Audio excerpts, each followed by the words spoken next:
Shalom, Pai seja convosco, que a boa mão do Senhor esteja estendida na tua casa nesse dia, que o Senhor acampe os teus anjos ao nosso redor, que o nosso inimigo caia 1000 ao nosso lado, 10.000 à nossa direita, mas que nós não viemos ser atingidos, porque aquele que nos guarda, aquele que nos fez a promessa de nos livrar de todas as astutas ciladas do diabo, tem nos escondido debaixo de suas asas. Quero compartilhar com vocês uma palavra no livro de 1 Tessalonicenses, capítulo 5, aonde o apóstolo Paulo disse: orai sem cessar, porque esta é a vontade de Cristo Jesus para convosco. Então essa vontade ela não vem de mim, essa vontade ela não vem de você. Essa vontade ela vem de Deus. Essa vontade vem daquele que mora dentro de mim e mora dentro de você. É Ele que intercede com gemidos inexprimíveis diante de Deus. E é Ele que nos leva a orar e a buscar ao Senhor, sim. Porque de nós mesmos nós não temos nenhuma força. Essa força ela vem dos altos. E quando eu olho para o apóstolo Paulo, eu vejo no apóstolo Paulo um intercessor, alguém que ama mais a Deus do que a qualquer outra coisa. Eu vejo o apóstolo Paulo dentro de prisões, escrevendo carta ao Timóteo para fortificar, para vivificar a fé de Timóteo. Eu vejo o apóstolo Paulo escrevendo cartas para trazer unificação entre a igreja. Mas vejamos, quem está preso? Quem está com dias, com hora, com sentença de morte? Não é o apóstolo Paulo? Quem, queridos, que vai se preocupar, sabendo que vai morrer, está preocupado com quem está lá fora? Só quem ama, só quem é intercessor, só quem tem intimidade com os céus, só quem conhece o Senhor. Só quem consegue amar mais a obra de Deus do que a Ele mesmo. Só alguém que está disposto a pagar preço por aqueles que estão lá fora ou por aqueles que estão dentro da casa do Senhor. Era o caso de Timóteo. Timóteo estava dentro da casa do Senhor, mas estava enfraquecido. E o apóstolo Paulo, que estava preso em prisões, escrevia a carta para ele, para que ele fosse fortificado pela graça do nosso Senhor Jesus Cristo, não viesse desviar, se desfalecer no meio da tempestade, vendo Paulo preso. E eu, queridos, ainda vejo o apóstolo Paulo lá na cidade de Filipos. E lá na cidade de Filipos, Paulo e Silas, eles entram na cidade e vai orar na beira de um rio todos os dias com Lídia e outras mulheres que haviam se convertido ao Senhor Jesus. E todos os dias que ele vai passando, uma jovem que tem um espírito de adivinhação grita: lá vai o servo do Deus Altíssimo. Lá vai o servo do Deus Altíssimo. Um dia Paulo ficou muito irritado com isso e ele voltou para trás e repreendeu o demônio daquela jovem. Mas vejamos, até o diabo, querido, quando olha para mim e olha para você e vê que nós carregamos a presença de Deus, o diabo começou a provocar Paulo. Paulo não resistiu, ele voltou e repreendeu o demônio. Assim, queridos, que tem que ser a minha vida e a sua vida. Até os demônios têm que reconhecer que em nós mora o Espírito Santo de Deus, que nós somos a luz do mundo e o sal da terra. Bem, mas por isso eles vão pagar um alto preço, eles vão parar em prisões. Então eles vão ter os seus corpos açoitados, suas vestes são rasgadas, são levados a ser acorrentados, pés e mãos. E por volta da meia-noite eles cantam, eles adoram ao Senhor, eles louvam ao Senhor, eles oram ao Senhor no meio da sua dor, no meio da sua tribulação. Quantas vezes nós pensamos que o apóstolo Paulo e Silas estavam orando, estavam cantando para ser livre da prisão? E não era, porque quando eles ficaram livres da prisão, eles nem saíram do lugar. Paulo e Silas cantavam, e acredito eu que eles cantavam e oravam ao Senhor dizendo: ó Deus, muito obrigado, porque nós entendemos que em tudo que o Senhor faz tem propósito. Em tudo que o Senhor faz tem processo. Acredito que ele falava com Silas: Silas, nós estamos presos, mas aquela jovem, ela foi liberta da mão de Satanás. Silas, agora ela é livre. E acredito que ele falava mais porque ele sabia aquilo que ainda ia acontecer para com eles. Então a dor, o sofrimento, a angústia, a tribulação, os açoites, as roupas rasgadas, ali as correntes em suas mãos, nada foi capaz de impedir a voz de um adorador, de um intercessor, de alguém que busca, de alguém que se preocupa não com quem que se preocupava com aqueles que estavam lá fora, ou com aqueles que estavam dentro de prisão como ele. Porque quando eles cantam, quando eles oram, queridos, quando a gente canta, quando a gente ora, no meio da dor, no meio da tribulação, o livramento vem, o escape vem. Eles começaram a cantar e a orar, e a porta dos cárceres começaram a se mover, se romperam. As portas das prisões foram abertas. As correntes que estavam na mão deles caíram. E as correntes não podiam cair. As portas dos cárceres não podiam se abrir. Mas aquele que tem a chave de Davi, aquele que fecha e ninguém abre, aquele que abre e ninguém pode fechar, foi lá e tirou as trancas, tirou da porta, das algemas que prendia eles. E eles foram livres daquela prisão. O carcereiro voltou, ficou desesperado, queria tirar sua própria vida, mas Paulo falou: não faça tal coisa, estamos todos aqui, nós não fugimos. E o carcereiro aceitou ao Senhor. A família do carcereiro também aceitou o Senhor. E Paulo e Silas sabia que tinha muito mais coisa para Deus fazer. O que era? Deus tinha o propósito de abrir uma igreja lá na cidade de Filipos. O propósito de Deus se cumpriu através de oração, através de louvor, através de adoração. Aprender a adorar o Senhor no meio da luta, no meio da dor, no meio da tribulação, no momento que você chora, no momento que as noites são escuras, nos momentos que ninguém te vê, ei, é só você e Deus, e você chorando, e você se lamentando, e parece até que Deus te abandonou no meio da tribulação.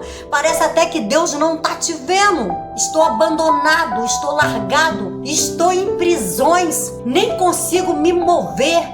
Correntes algemadas das minhas mãos e dos meus pés, sendo vigiado, queridos. Há momento que o diabo ele procura nos cercar, nos aprisionar de uma tal maneira que, se você não conseguir se colocar de pé no meio da sua dor, no meio da sua tribulação para buscar o Senhor, olha, você cai, você não suporta. Queridos, eu vejo também o apóstolo Pedro, e a palavra de Deus vai dizer que nesse tempo havia uma perseguição sobre a igreja de Cristo Jesus.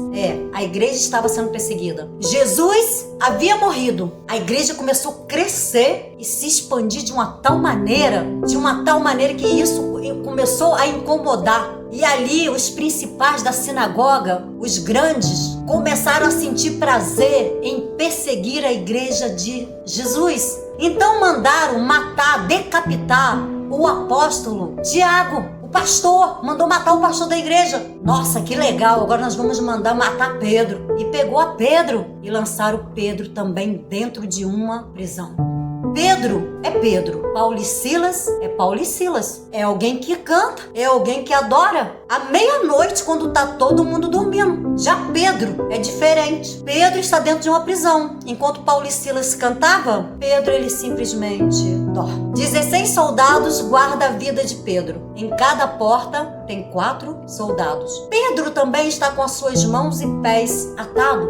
E no dia seguinte haveria o julgamento. Pedro seria julgado, condenado e também seria morto. Mas não era tempo de morrer, não. Pedro ainda tinha muita coisa para fazer. E acredito que Pedro lembrou do Salmo: eis que não tosquenejará e nem dormitará o guarda de Israel. É o Senhor que me guarda, é o Senhor que é minha sombra à minha direita. O sol não vai me molestar de dia e nem a lua de noite. É o Senhor que me guarda. E Pedro foi dormir. Mas sabe por que Pedro dormia? Porque Pedro sabia que tinha uma igreja que estava orando. Pedro já tinha preparado uma igreja. Já tinha uma igreja intercedendo por Pedro. A igreja estava apavorada. Tiago já via, era hora de buscar. Ei, é hora de buscar ao Senhor. A igreja nos dias de hoje está esperando a perseguição vir para se levantar e se colocar diante do Senhor. A igreja já não quer mais orar nos dias de hoje, não, queridos. Fala em oração, a igreja corre. Vai vir dia de perseguições, tá? Quando a igreja subir e uma igreja ficar, a igreja que não ora, a igreja que não busca, a igreja que não intercede, a igreja que acha que pode levar a vida de qualquer maneira vai ficar, mas a outra, as 5 prudentes vai subir, mas as 5 nécias vai ficar, e as 5 nécias vai ter que aprender a orar. As 5 nécias vão ter que aprender a buscar ao Senhor. E vejamos, andavam as 10 juntas, não era? As vestes eram todas de noiva. Todas elas carregavam lamparina com elas. Tinha azeite, só não tinha reserva. E aí, à meia-noite, ouviu-se a voz do noivo e falaram: o noivo está vindo. Levantaram-se todas. E aí, 5 tinha azeite de reserva, mas 5 só tinha azeite na lamparina. Não dava para ir de encontro ao noivo, porque as lamparinas iriam se apagar. E se as lamparinas iam se apagar, como elas poderiam ir de encontro ao noivo?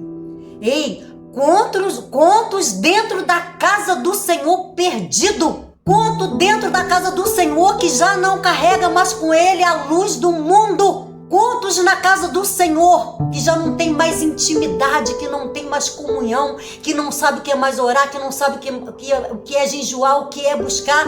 Quantos estão dormindo, não é na segurança de deleitar e descansar no Senhor, não, é no sono da indolência, é no sono do pecado, é no sono de deixar as coisas ir e achar que Deus é obrigado a fazer tudo por você. Queridos, a igreja está vivendo este momento, o momento em que a trombeta vai tocar e as nécias vão ficar. Esse momento vai chegar.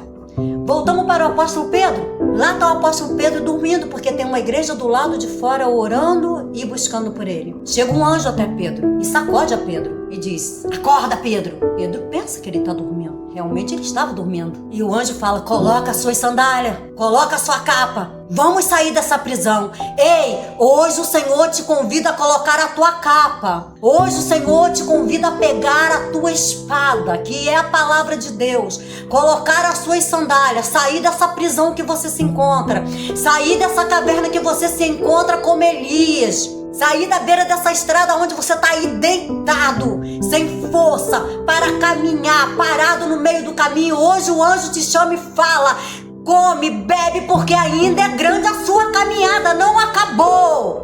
Não acabou, querido. Se levanta, porque grande é a sua caminhada. É momento que o Senhor vai entrar nessa prisão, nessa caverna, na beira da estrada, onde você está dormindo debaixo de um pé de zimbro, e falar para você: vem, porque ainda tenho obra na sua vida. Se levanta, porque eu ainda tenho obra na tua vida. Para de olhar para aqueles que te perseguem, para de olhar para aqueles que te apontam, para de olhar para aqueles que te apedrejam, para de olhar para esses que acham que você não é ninguém, porque você é. Você é alguém que Jesus chamou, comprou, libertou, salvou. Você é filho do Altíssimo. Não dê ouvido à voz do inimigo que quer que você fique parado, aprisionado, dentro de caverna, deitado, sem esperança, sem força nenhuma. Levanta, disse o anjo para Pedro. E eles começaram a passar pela primeira, segunda, terceira e a quarta, e os soldados não fizeram nada. Creio eu que eles ficaram cegos e eles não viram Pedro ser solto. Ei, se coloca na mão do Senhor, porque hoje o Senhor vai enviar anjos. Vai enviar anjos para te livrar, para te ajudar. Ai, mas hoje os anjos não vêm. Vem em forma de pastor, vem em forma de missionária, vem em forma de alguém para buscar. Vem, Deus vai enviar o anjo para te ajudar. Aceita a ajuda do anjo nesse dia, queridos. Pedro agora está lá fora.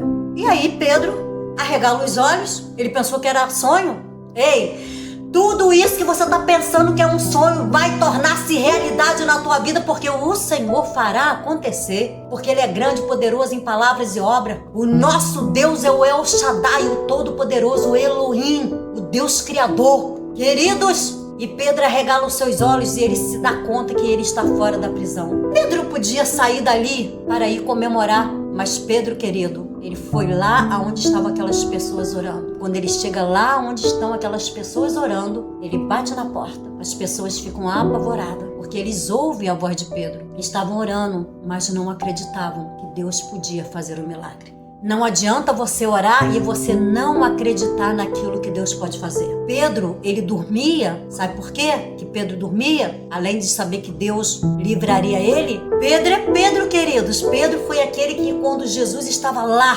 vindo sobre as águas, e começaram a gritar porque havia uma lenda que tinha fantasma. Todos começaram a gritar porque alguém vinha caminhando sobre as águas. E Jesus falou assim: não temas, sou eu. Pedro disse: se é tu mesmo, diga que eu vá até o Senhor. E o Senhor falou: vem, Pedro. E Pedro, andou sobre as águas, viveu o sobrenatural de Deus. Pedro viveu o sobrenatural de Deus. Sabe por que Pedro dormia? Sabe por quê?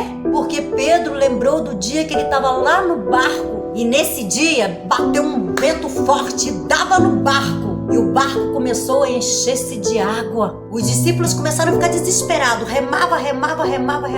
Jesus deitado perto do leme. E eles pensavam que Jesus estava dormindo. Querido, Jesus não dorme. Jesus estava testando a fé dos seus discípulos. E Pedro, ele viu o momento que Jesus se levantou e simplesmente acalmou o vento e a tempestade. E eu creio que Pedro falou ou pensou: Ei, Jó falou assim: eu sei que o meu Redentor, ele vive, e que certamente ele se levantará e virá em meu socorro. Ele vai se levantar do meio de um redemoinho. Deus vai se levantar, queridos. Não temas a tempestade, não temas o vento, não temas a luta, não temas a provação. Ore, adore ou simplesmente durma. Descansa no Senhor, mas descansa confiando que Ele vai fazer um milagre. Descansa confiando que Ele está ouvindo e que Ele vai responder às suas orações. Não adianta você orar e você não acreditar. Isso aconteceu com Zacarias. Zacarias é um sacerdote, sua mulher é uma profetisa, é Isabel. Já estão velhos e a mulher dele é estéril, ela não pode ter filho. E orou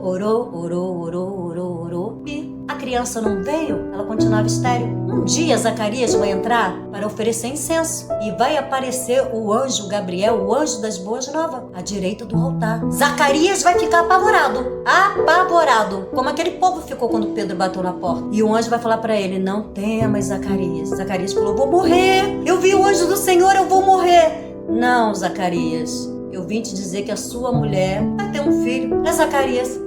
Um filho? Como assim? Agora? E já sou velho? E já sou passado de idade? É, queridos. E aí Zacarias ficou mudo até o nascimento de João Batista, porque não acreditou nos milagres que Deus podia fazer na vida dele. Demorou demais. Então não importa o tempo que está demorando para o milagre acontecer na sua vida. Acredita que o milagre vai acontecer. O povo falava: é a voz de Pedro. Não pode. Pedro está preso. Não estava preso nada. Pedro já estava solto. Deus vai te soltar das prisões nesse dia. Creia no Senhor Jesus. Creia nas suas promessas. Não desfaleça no meio da luta e no meio da tribulação. O Senhor vai enviar anjo nesse dia para te livrar de toda acusação de Satanás e vai te colocar de pé em nome de Jesus. Amém? Deus abençoe a todos.